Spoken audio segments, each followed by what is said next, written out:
I think most Americans are deeply uncomfortable with minors accessing irreversible medical transition treatments. Call me though, but come on now. The fact that men in their 60s and 70s just get to get Viagra, I have all kinds of issues with when so many women can't access abortion. I shared a stage with a radical queer activist and lived to tell the tale.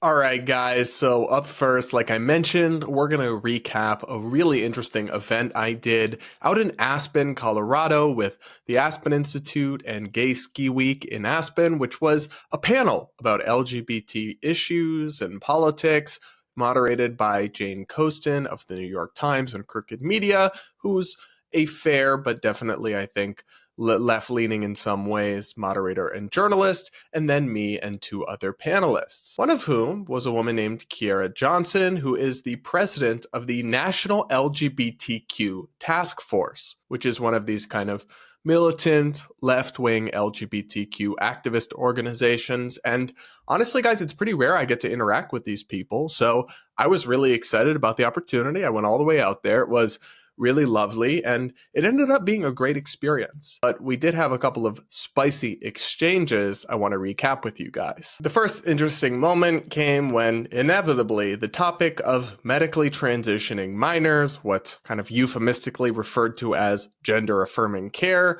when that came up in the panel. Take a listen. I think most Americans are deeply uncomfortable with minors accessing irreversible medical transition treatments. Call me though, but come on now.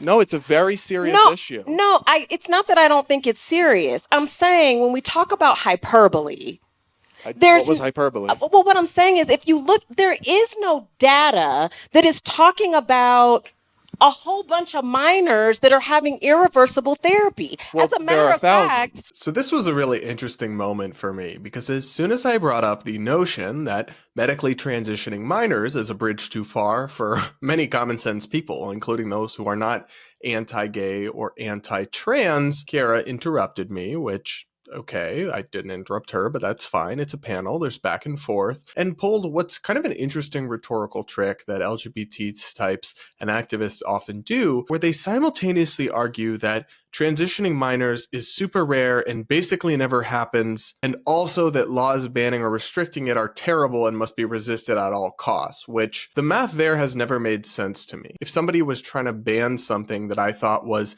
basically never happening, I wouldn't be all that concerned about banning it because it's not happening, right? But it's also just not true. Like, this is very much a 2018 talking point that needs to be updated because we have the data now, and it is happening. A national advocacy group of medical professionals against woke hospital agendas shared a database called Does My Hospital Transition Kids with Fox News. In total, the group conservatively identified 5,747 minor patients who received sex change surgery and 13,994 who received some form of gender reassignment treatment just between 2019 and 2023. They got this information from insurance claims from private insurance companies, Medicaid and Medicare, which excludes data from Kaiser, self-pay, and charity care. So if any of these things happened and people paid out of pocket, which they do sometimes, that wouldn't have been counted in these numbers, meaning that if anything,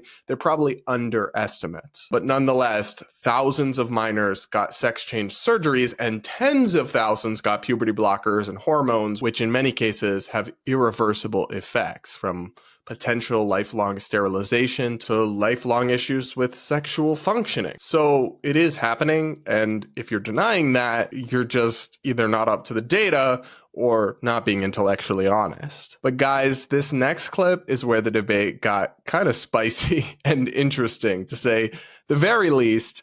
What I'm saying is that gender affirming care is something bigger than therapy that young people get, right? When they think they're transitioning. It is bigger than that. And so I mean, the fact that men in their 60s and 70s just get to get Viagra, I have all kinds of issues with when so many women can't access abortion. Am I actively doing work? Well, those are two very different things. Are they, ladies? Yeah.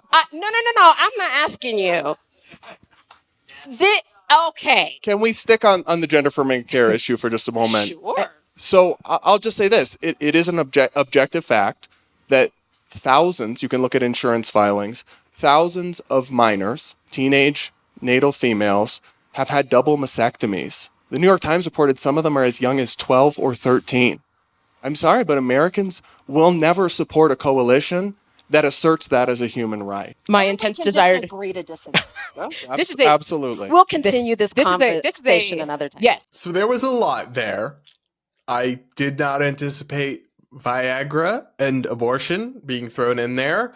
I am going to go on the record, and I know I'm apparently not supposed to have an opinion on this because I'm a man, but I don't think those two things are comparable to gender affirming care. I think they're kind of categorically different. I also don't think they're comparable to each other. I mean, one of them just treats sexual dysfunction in men, and the other is like a really complicated legal and ethical and moral issue that involves, depending how you see it, the ending of a human life. I don't quite think, if you're pro-choice or pro-life, we can have that conversation. I don't really think it's the same as the little blue pills. I think it's a little kind of categorically different than that, but I'm just a man, so what do I know? And neither of them have anything to do with gender affirming care, by the way. That was kind of wild to me. Gender affirming care is medical treatments to make you appear as the opposite sex as to what your biology is, in order to treat a mental issue where you have intense gender dysphoria. That's not what Viagra or abortion are. They serve different purposes, have different preconditions, and are just fundamentally different. So this whole kind of thing about this was a kind of a distraction to me. And I always bristle when woke people do this thing where they're like, oh, well, I'm not asking you because you're a man and ladies' opinions on this is what matters. It's like not an argument. If a person who happened to be female said the same thing or made the same point, it wouldn't somehow be more true or less true. Like identity doesn't equal argument. And I actually think that's a kind of toxic worldview. And look, I ultimately think that I'm absolutely correct on this issue, that minors can't really consent or understand the lifelong ramifications of these treatments, and it's too soon to tell whether they really need them and want them, and that they should wait till at least 18. I think that's actually pretty common sense, and I do think I'm correct, but who knows? Maybe I'm not. And I'm always open to conversation and debate, even about tricky and controversial issues. And so the one thing I did want to shout out Kiara for, and Jane and everybody else involved in the panel, is that they were all really friendly, really open-minded. They had this attitude of agree to disagree, discuss different ideas respectfully. It was not at all hostile in that sense. And I thought they were all like really kind and professional, and overall it was a really good experience, and I would definitely do something with them again. It's kind of crazy when the woke professional LGBTQ activist is literally more open-minded than independent free thinker Tim Pool. Brad is evil and accepts human sacrifice. Yeah, as far as the panel and the conversation are considered, I just think I'll say this. If LGBT people want to see acceptance and support for things like gay marriage continue to go down, not up, keep doing what you're doing.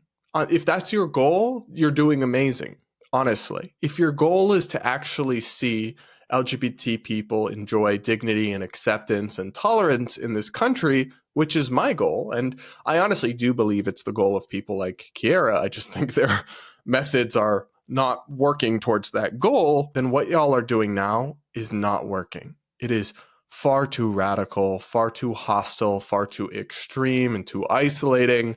And if the movement clings to these radical ideas, whether it's putting biologically male violent criminals in women's prisons or pushing for child sex changes, if it clings to these radical ideas, the American public is never going to support that. And to some extent, when they stop supporting us, we'll have ourselves to blame. That was the kind of message I tried to bring to that kind of overwhelmingly left of center, heavily gay audience. And you know what? Some of them actually seemed receptive to it. But what do you guys think of these clips from this event? Let me know what you think in the comments below. Do hit that like button while you're at it, and make sure you're subscribed if you aren't yet.